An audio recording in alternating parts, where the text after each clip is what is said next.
موقف محرج للإعلامية هالة سرحان مع مذيعة قناة الجديد. الموقف باختصار إن في إعلامية من قناة الجديد اللبنانية قررت إن هي تعمل لقاء مع الإعلامية المصرية هالة سرحان، ولكن هي ما كانتش تعرفها. فأول ما دخلت عليها سألتها أنت مين في الأول ومن أي بلد جئتي؟ طبعا هالة سرحان اللي ما يعرفش هي إعلامية مصرية من زمان ومعروفة المفروض على مستوى الوطن العربي، فباستغراب منها طبعا على الموقف إن هي ما تعرفهاش قالت لها ما دام أنت ما تعرفنيش أنا مش هصور معاكي. لكن بعد ما عرفت إن كل ده متصور على الهوا وإن هي الوقت الناس شايفاها قررت ان هي تعدل الموقف ورجعت وصورت مع المذيع. خير هيك نحن مباشر على الهوا، حابه بس اسالك من اي بلد جايه واليوم قديش مهم؟ لا لو ما تعرفيش انا مين ومن اي بلد جايه صباح الخير.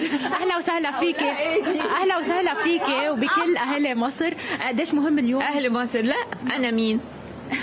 عفوا مش اعلاميه ومذيعه؟ صحيح صحيح. طيب سلمي لي على جديد. نعم. بحبهم جدا جدا جدا وبتفرج عليكم كلكم. ومحطه جميله. نعم. استاذه هالة سرحان غششوكي. نعم. اهلا وسهلا فيكي، بس هيك كلمه سريعه، قديش مهم المشاركه اليوم بهذا المنتدى بلبنان؟ نعم نعم، شكرا لك واهلا وسهلا فيكي بلبنان.